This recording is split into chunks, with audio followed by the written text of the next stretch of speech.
महाभारत की कथा महर्षि पराशर के कीर्तिमान पुत्र वेदव्यास की देन है। व्यास जी ने महाभारत की यह कथा सबसे पहले अपने पुत्र शुकदेव को कंठस्थ कराई थी और बाद में अपने दूसरे शिष्यों को। मानव जाति में महाभारत की कथा का प्रसार महर्षि वैशंपायन के द्वारा हुआ। वैशंपायन व्यास जी के प्रमुख शिष्य थे। ऐसा माना जाता है कि महाराजा परीक्षित के पुत्र जन्मेजय ने एक बड़ा यज्ञ किया। इस महायज्ञ में सुप्रसिद्ध पौराणिक सूत जी भी मौजूद थे। सूत जी ने समस्त ऋषियों की एक सभा बुलाई। महर्षि शौनक इस सभा के अध्यक्ष हुए। चलिए आइए महाभारत की कथा को आरंभ करते हैं।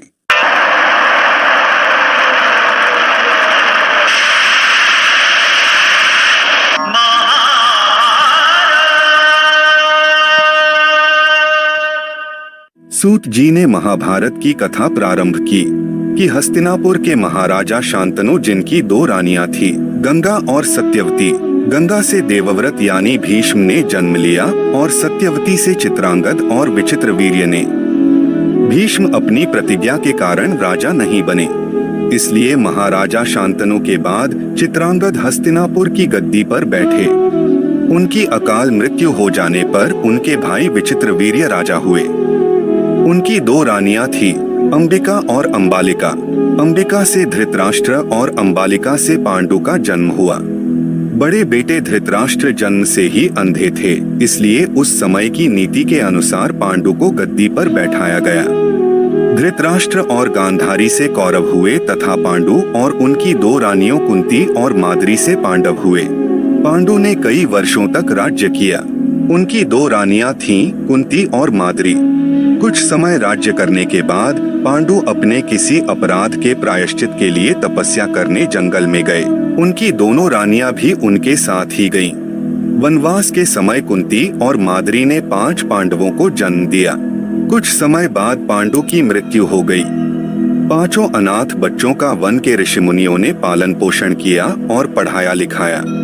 जब युधिष्ठिर 16 वर्ष के हुए तो ऋषियों ने 5 कुमारों को हस्तिनापुर ले जाकर पितामह भीष्म को सौंप दिया। 5 पांडव बुद्धि से तेज और शरीर से बली थे। उनकी प्रखर बुद्धि और मधुर स्वभाव ने सबको मोह लिया था। यह देखकर धृतराष्ट्र के पुत्र कौरव उनसे जलने लगे और उन्होंने पांडवों को तरह तरह से कष्ट पहुंचाना शुरू किया। दिन पर दिन कौरवों और पांडवों के बीच वैरभाव बढ़ता गया। अंत में पितामह भीष्म ने दोनों को किसी तरह समझाया और उनके बीच संधि कराई। भीष्म के आदेशानुसार कुरु राज्य के 2 हिस्से किए गए। कौरव हस्तिनापुर में ही राज करते रहे और पांडवों को एक अलग राज्य दे दिया गया, जो आगे चलकर इंद्रप्रस्थ के नाम से मशहूर हुआ। इस प्रकार कुछ दिन शांति रही। उन दिनों राजा लोगों में चौसर खेलने का आम रिवाज था। राज्य तक की बाजियां लगा दी जाती थीं।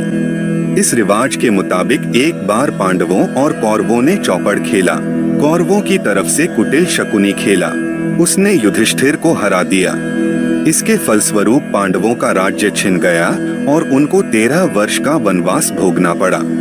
उसमें एक शर्त यह भी थी कि 12 वर्ष के वनवास के बाद 1 वर्ष अज्ञातवास करना होगा।